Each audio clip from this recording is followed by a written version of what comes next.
Estamos aquí con el maestro Rodrigo Munguía, que es un filósofo, maestro en filosofía, se ha especializado en filosofía de la ciencia, trabaja diversos temas y actualmente es coordinador de filosofía de la Prepa Ibero.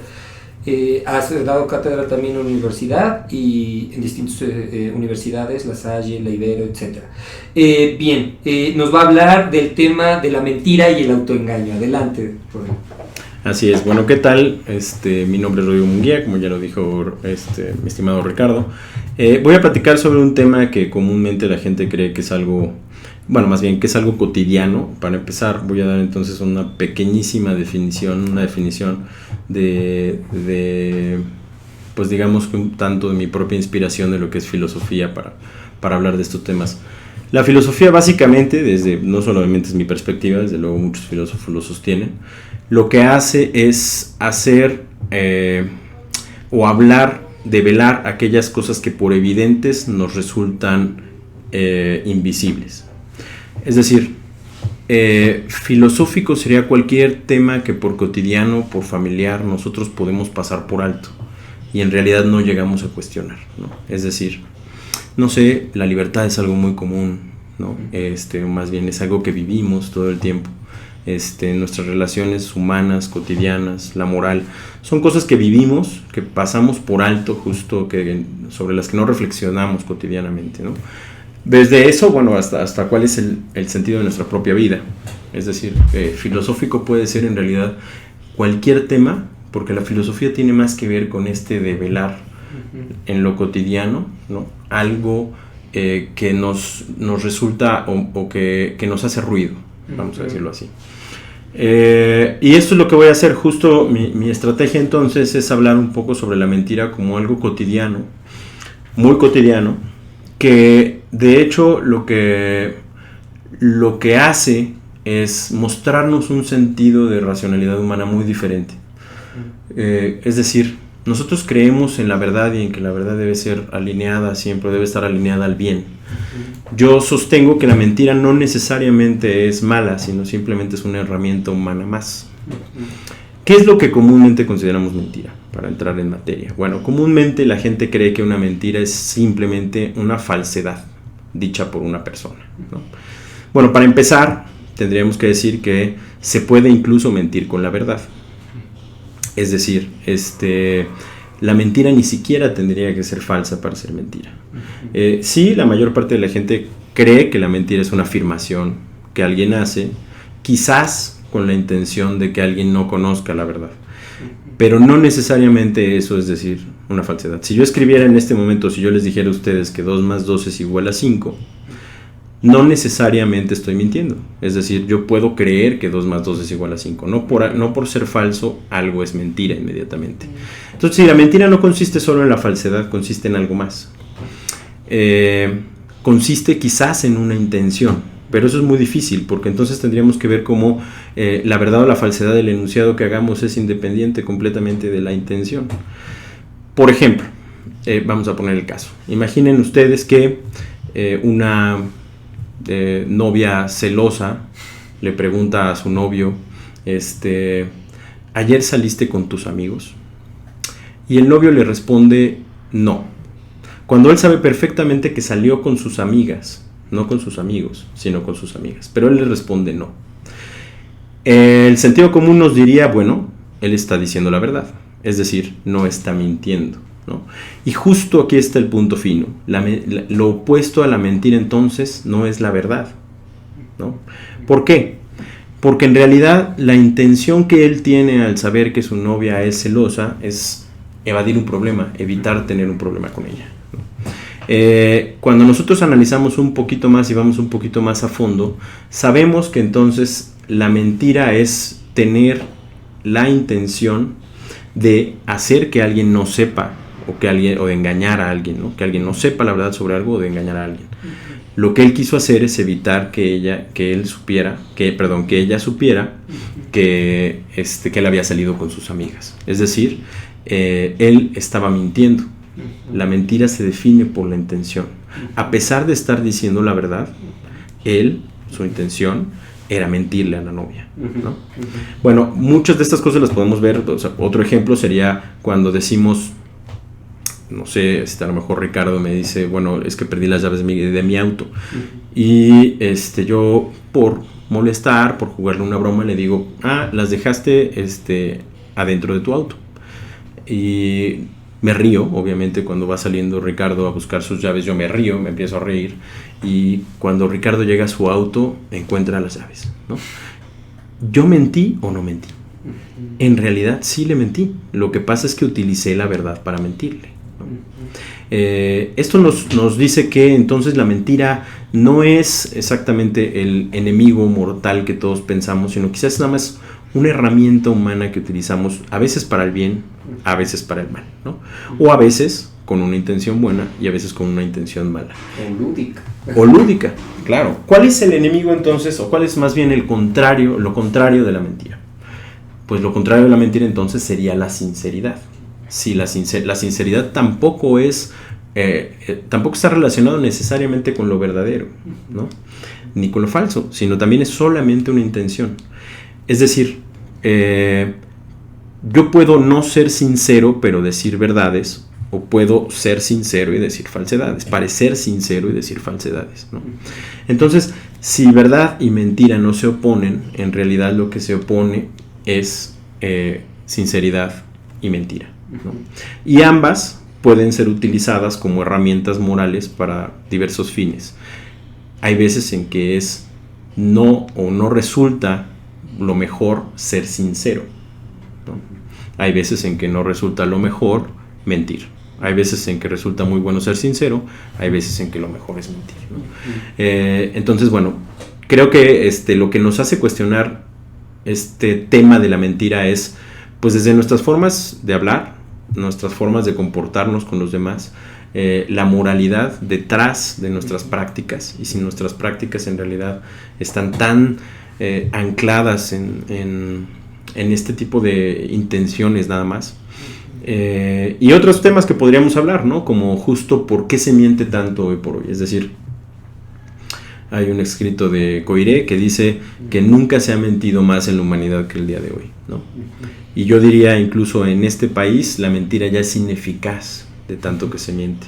La mentira es eficaz en un contexto de máxima verdad. Es decir, una mentira sirve, funciona, cumple con su fin cuando hay un acuerdo máximo de verdad, porque si todos dicen la verdad, entonces el mentiroso puede llegar a tener éxito.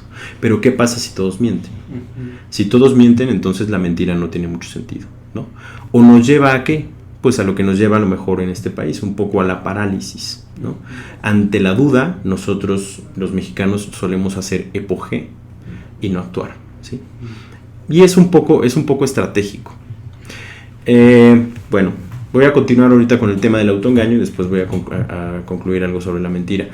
El autoengaño, que en realidad no es otra cosa que una especie de automentira, digamos que es muy común hablar de él, es muy común escuchar a la gente decir que existe el autoengaño, que todos nos podemos autoengañar, desde luego, pero si lo pensamos tantito es un poco contradictorio. Para que yo me autoengañe, tengo que contarme algo que sé que no es cierto y me lo tengo que creer y olvidarme de lo anterior, ¿no? Es decir, es tan complejo como eso para que resulte realmente como un autoengaño. Bueno, pues es muy difícil. Es decir, prácticamente tendríamos que buscar estrategias alternas o formas de explicación de que esto pudiera ocurrir. Una de ellas, y creo que es la más común entre la gente, es que existe asociado a los mecanismos de defensa del ego, de los que hablaba Ana Freud, existe el pensamiento mágico. Vamos a poner un ejemplo.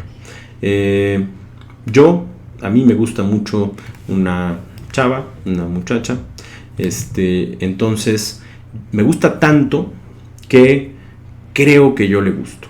Es decir, el pensamiento mágico entonces tiene que ver con confundir una creencia con un deseo, ¿sí? Creo tanto en algo, o creo tanto que algo es verdadero, que lo confundo con, perdón, al revés, deseo tanto algo, ¿no? Que creo entonces que eso que deseo es cierto, ¿no? Confundo la creencia con el deseo.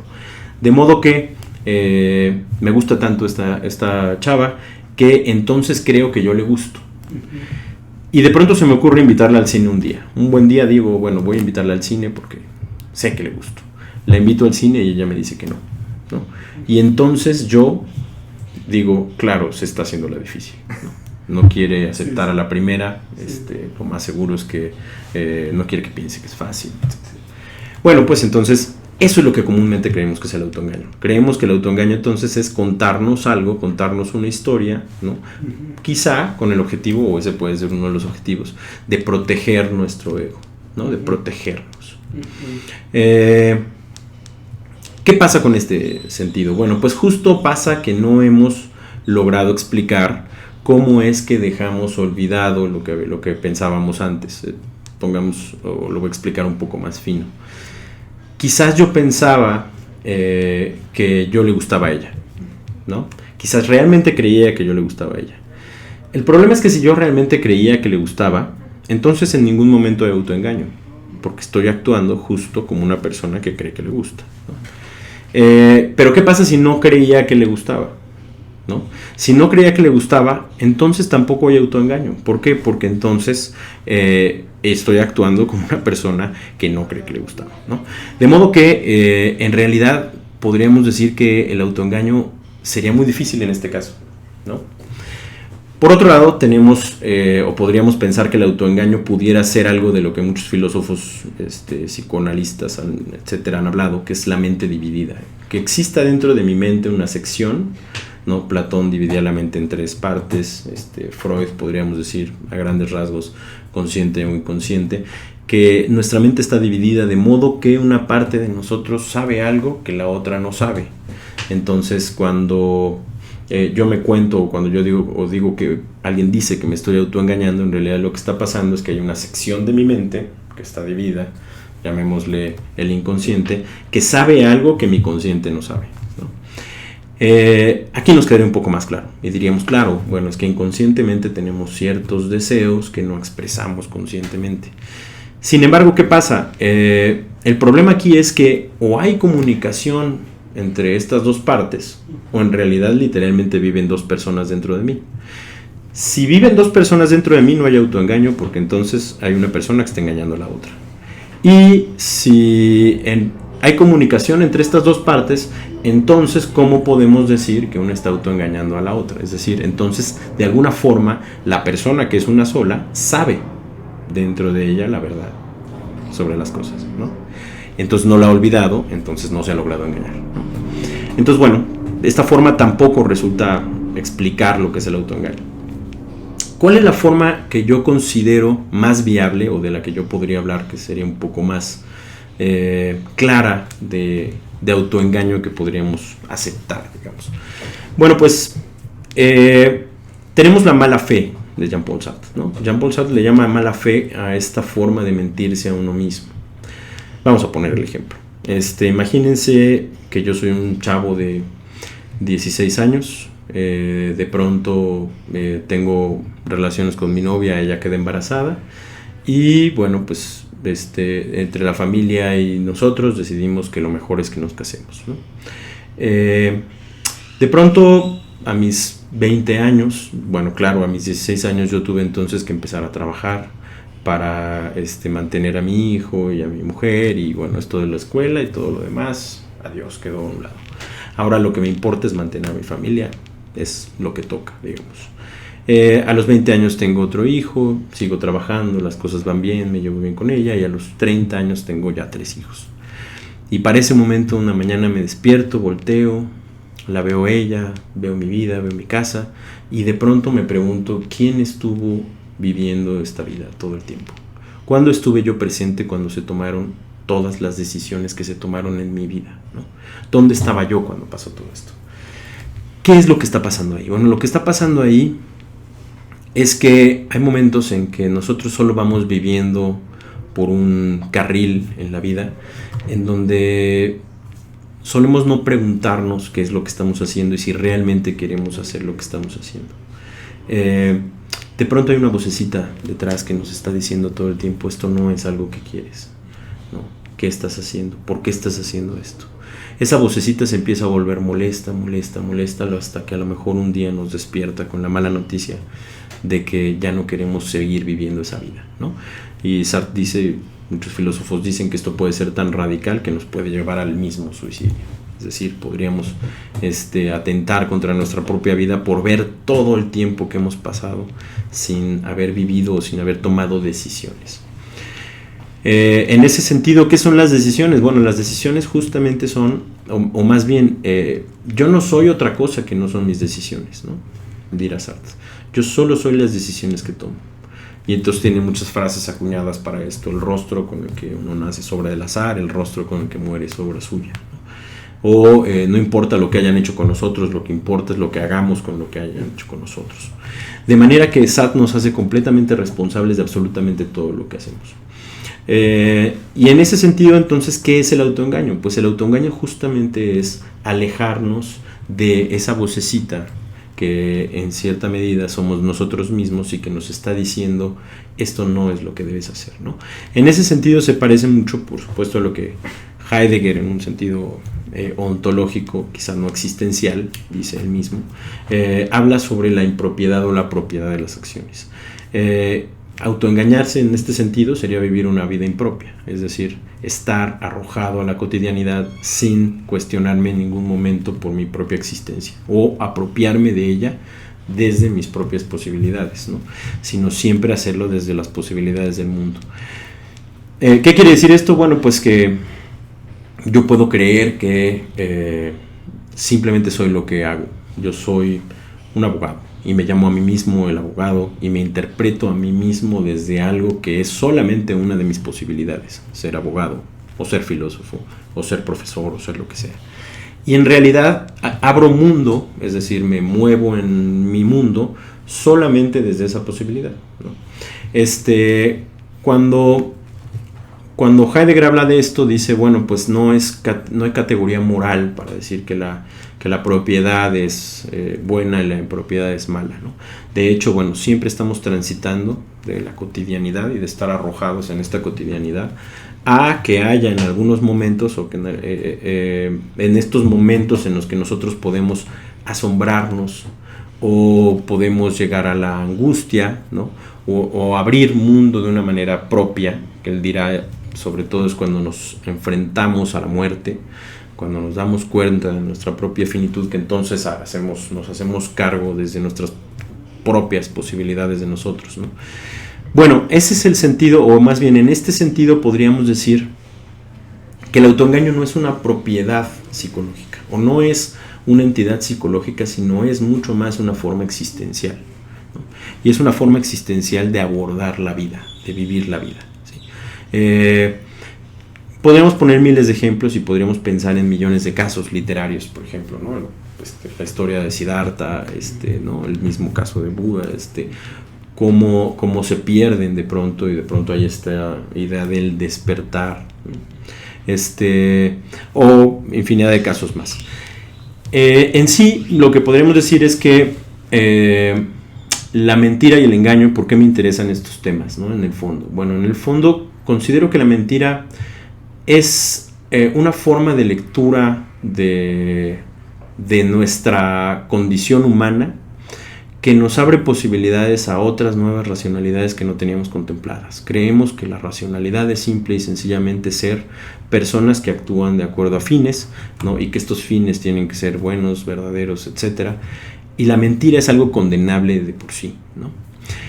Cuando Nietzsche, por ejemplo, simplemente menciona que el engaño, el autoengaño, el fingir, el enmascararse, el hacerse pasar por otro, son características que nos hicieron permanecer dentro de la existencia. Es decir, el ser humano, desde que tiene intelecto desde que es ser humano, entonces desde ese momento engañó.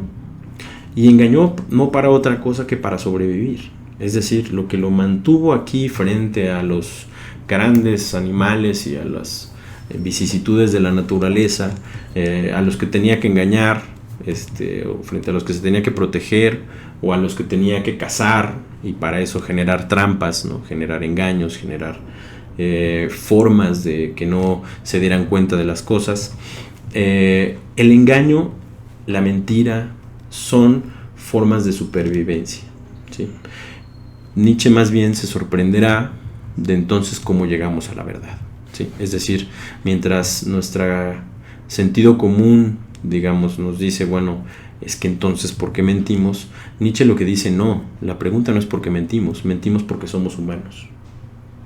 La pregunta es, ¿por qué decimos la verdad? Y claro, entonces él cuando habla de este tema, en este ensayo que se llama Sobre verdad y mentira en un sentido extramoral, lo que va a decir es que lo que hicimos fue confundir las palabras con las cosas. Nos creímos el juego de que las palabras eran las cosas que realmente representaban. De manera que de pronto abstrajimos las palabras y generamos conceptos, los unimos estos conceptos y generamos oraciones. Y estas oraciones dijimos que eran verdaderas y falsas, si eran adecuados los conceptos, pero ya todo esto era muy abstracto. Desde ahí, después con estas oraciones verdaderas las unimos y construimos teorías, ¿no? Poniendo unas como afirmaciones y otras como justificaciones, y generamos conocimientos, y de esos conocimientos generamos de pronto teorías, y de esas teorías generamos la ciencia, ¿no? Y dice Nietzsche, y bueno, y todo eso como empezó, como una metáfora, empezó como algo, un ruido que hicimos alguna vez por un impacto visual que tuvimos, ¿no? Simplemente así. Después nos creímos que así eran las cosas, y después dijimos que había verdades y que sorpresa, habíamos descubierto cosas, ¿no? Cuando él mismo utiliza la metáfora, en realidad el juego de la ciencia, dirá, es solamente esconder cosas debajo de algún lugar, irnos un ratito, buscarlas, encontrarlas y decir, es verdadero, lo encontré, ¿no? Pero nosotros las habíamos puesto ahí, ¿sí? Es decir, no hay más que un juego humano en esto que decimos, o a lo que le llamamos verdad. Pero él insistirá en nuestra verdadera naturaleza, o lo que nos da la verdadera naturaleza como forma de supervivencia, incluso es la posibilidad de engañar, y esto viene con el intelecto mismo, ¿no? En este sentido, lo que estamos haciendo jugando al juego de la verdad es negando una parte de nosotros. Y lo mismo podríamos decir del autoengaño, ¿no? El autoengaño casi siempre es esta forma de negar una parte de nosotros. ¿Y qué es lo que nos devela el autoengaño como interesante? Bueno, yo hablo mucho de esto utilizando una película que se llama Memento, Amnesia. En esta película, brevemente platico de ella, el personaje Leonard pierde la posibilidad de generar recuerdos a largo plazo, es decir, se queda nada más con una memoria a corto plazo que dura 15 segundos. Entonces él, para poder vivir, tiene que generar mapas con fotografías y hacerse tatuajes sobre las cosas que va viviendo. El sentido de su vida está dado porque él, antes de morir, ve morir a su esposa muere asesinada. Y su último recuerdo antes de caer por un golpe que le da uno de los violadores y asesinos de su esposa es la ve a ella muriendo, y él recuerda entonces saber que el asesino de su esposa era John G, era solamente un John G. Entonces el sentido de su vida está dado por ir buscando a ese John G por todos lados. Bueno, Leonard, para no hacer o abundar en la película y que la vean, Leonard entonces lo que va haciendo por ahí es matando John G, ¿no? ¿Cómo reconstruye su vida? Bueno, pues de pronto se equivoca en cómo pone las fotos, de pronto interpreta mal las cosas, de pronto se hace un tatuaje pero ya no sabe cómo interpretarlo. Su recuerdo dura tan poco que entonces casi siempre se está preguntando por qué está en el lugar en el que está, y algo le tiene que decir cómo recordarlo. Para esto utiliza fotos, utiliza escritos. Es decir, Leonard parece ser un personaje anormal, según lo que nosotros consideramos. Claro, lo que hace Leonard entonces para sobrevivir es contarse una historia y construir una historia. Sin embargo, lo que yo creo es que nosotros no hacemos nada distinto de lo que hacemos él. Nuestros recuerdos duran poco tiempo, son recuerdos emotivos, construimos recuerdos de pronto de la nada, transformamos lo que suponemos haber vivido de acuerdo a nuestro tiempo presente y a cómo lo contamos en el momento en el que lo contamos y qué emoción sentimos en el momento que lo contamos. Por decirles un ejemplo, un recuerdo que pudo haber sido muy triste en mi infancia puede ser casi un recuerdo jocoso hoy en día, ¿no? O viceversa. De manera que las emociones van modificando la forma en la que nosotros nos apropiamos del recuerdo, de lo que llamamos el recuerdo, que en realidad parece ser más una reconstrucción que un recuerdo, ¿no? Es decir, siempre que nos contamos una historia sobre nosotros mismos, nos estamos inventando a nosotros mismos, ¿no? Si esto es cierto, y si la posibilidad de generar una identidad, que ese es el punto neurálgico del autoengaño, ¿cuál es la construcción de la identidad humana? Si nuestra necesidad de construir una identidad entonces está dada a partir de contarnos una historia, y la historia que nos contamos siempre es tan fútil, tan efímera como los recuerdos que tenemos, es decir, siempre estamos reconstruyendo nuestra historia, entonces nos autoengañamos todos o nadie se autoengaña. Es decir, entonces siempre nos estamos contando una historia que no está fundada en nada, ¿no? ¿Y esa historia de dónde sale entonces? Pues sale mucho más de lo que va pasando en este momento, de lo que voy encontrando en ese archivo maravilloso, pero tan efímero de mi memoria, más las emociones que estoy teniendo en este momento, más la persona que tengo enfrente a la que se lo estoy contando. Entonces mi historia y al mismo tiempo mi identidad es tan frágil como frágiles son todos esos recuerdos y como frágiles son todas estas emociones y como contingentes son las mismas, ¿no? De modo que lo que yo sostengo es que el autoengaño es necesario para vivir, al igual que la mentira, ¿no? El autoengaño es necesario. Bueno, un ejemplo más que me gustaría contar es la idea de la teoría de las creencias falsas, y esto lo dejo un poco para que quienes se avienten todo este video lo piensen. La teoría de las creencias falsas lo que dice es que es imposible establecer una sociedad si no hay creencias falsas operando dentro de la sociedad. Es decir, si mañana saliera una receta de la bomba de hidrógeno y resulta que hacer la bomba de hidrógeno simplemente es poner un poco de bicarbonato de sodio con azúcar, ponerlo todo en un papel aluminio, prenderlo y hacer una bomba que tiene un potencial destructivo de, voy a inventar, 10 kilómetros. Esta información aparece mañana en internet. Probablemente para la primera semana haya o tenga 1 millón de visitas. Probablemente dentro de un mes tenga 10 millones de visitas. Y probablemente para dentro de 2 meses ya haya 5 o 6 personas por lo menos que tengan todo y estén dispuestas a volarlo, ¿no? La pregunta es, ¿estaríamos nosotros dispuestos, si pudiéramos hacerlo, a mentir, a engañar, para hacer que eso no saliera o que eso se pudiera desmentir de alguna manera o que eso se pudiera omitir de alguna manera? Pues desde luego la mayor parte de nosotros diría que sí, ¿no? El punto es que si nosotros decimos que sí a esto, lo que estamos aceptando es que nos mientan a todos. Es decir, lo que estamos aceptando es que hay gente que tiene información que guarda a su conveniencia o, en el mejor de los casos, a la conveniencia de la mayoría de nosotros, ¿no? Pero ¿cómo saber si esa persona o cuáles son los criterios a partir de los cuales las personas que tienen en su poder ocultar información o mentir sobre ella, en realidad son criterios que nosotros aceptamos? Pues la respuesta es tan difícil como preguntarnos si en realidad nuestros padres tienen razón cuando nos mienten sobre las cosas que creen que no podemos saber.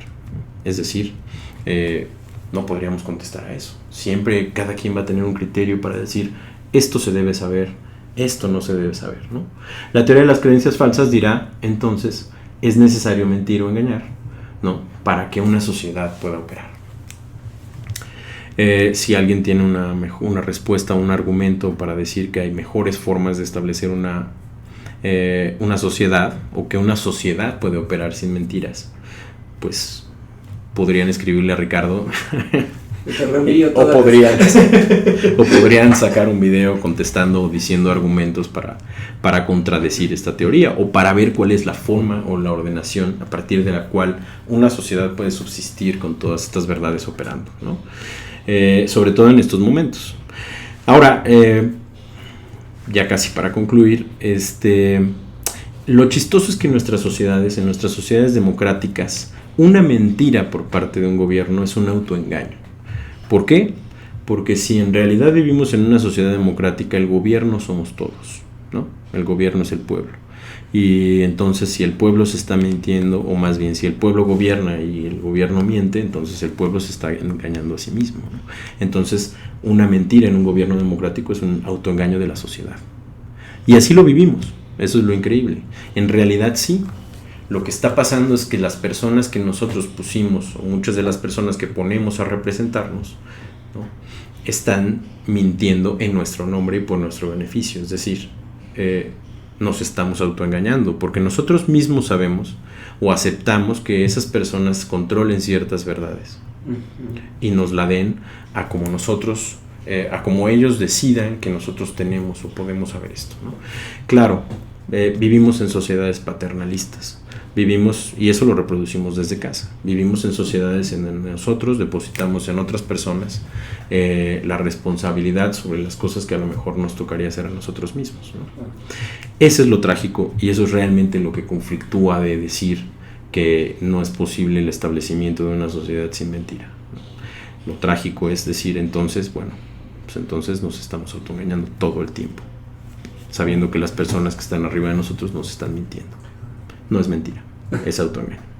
Y o salimos de este autoengaño, o decimos también que no hay otra forma de subsistir como sociedad que autoengañándonos, ¿no? Y entonces llegamos a aceptar cosas o a preguntarnos cosas que quizás dolería mucho preguntarse. Entonces, ¿por qué pedimos la verdad? ¿No? Si nosotros decidimos que el autoengaño y que la mentira en todos niveles es algo que no se puede evitar, es más, no solo no se puede evitar, sino que es lo mejor que nos puede pasar y es necesario que pase, ¿no? Entonces, ¿cómo pedir la verdad?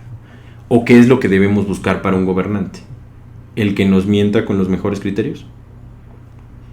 Es decir, el que mejor, ok, estamos de acuerdo en que no se puede establecer una sociedad de otra manera que no sea a partir de mentiras. Bueno, pues entonces hay que buscar el gobernante que mienta mejor o que mienta por más personas, ¿no? Bueno, pues me gustaría dejar el tema aquí y ver si suscita alguna reacción, si alguien ve esto y tiene algunas respuestas o le gustaría comentar algo, adelante, ¿no? Me enriquecería mucho escucharlo. Es un tema que me apasiona y que llevo un rato haciendo algunas reflexiones sobre ello, ¿no?